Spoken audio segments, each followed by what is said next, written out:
लोकायला किती समजावून सांगा, लोक सुधारणार नाही। या मानव धर्मात दादा तोच आहे।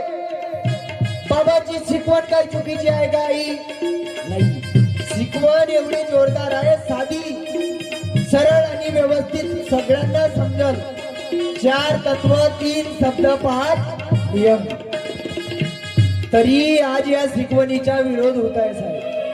गावोगाव फिरतो तर पाहतो या शिकवणीच्या विरुद्ध लोक चालून राहिले। काहून शिकवणीच्या विरोधात चालून राहिले तर निवड पदासाठी खुर्चीसाठी। बाबांनी ते नाही सांगितलं आहे आम्हाला। आमच्या जीवनामध्ये बाबांनी ते सांगितलं आम्हाला का बाबांचे ध्येय धोरण तत्व शब्द नियम।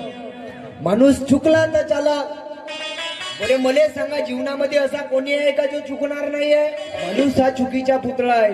म्हणतो का नाही साहेब चुकीची माफी मागतो तर? म्हणतो की नाही?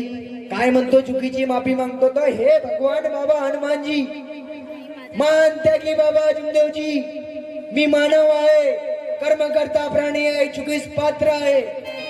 दिवसभरात सकाळपासून संध्याकाळपर्यंत माझ्या कर्म करण्यातून चुका झाल्या। मी सकाळी तुम्हाला वचन दिलं तत्व शब्द आणि नियमाप्रमाणे वागण्याच्या, परंतु बाबा मी प्रापंचिक आहे, होऊ शकते माझ्या वागण्यातून माझ्या परिवाराच्या वागण्यातून तत्व शब्द नियमाचा पालन झाला नसेल तर बाबा असा पुन्हा होऊ नये याची मला सद्बुद्धी द्या, माझ्या परिवाराला सद्बुद्धी द्या। झालेल्या सर्व चुकांची मी भगवान बाबा हनुमानजीला मी क्षमा मागतो, मला क्षमा करावं। महान त्यागी बाबा जुमदेवजीला क्षमा मागतो, मला क्षमा करावं। मातोश्री वाराणसी आईला क्षमा मागतो, मी क्षमा करावं। मी माझ्या पत्नीला क्षमा मागतो, मला क्षमा करावं।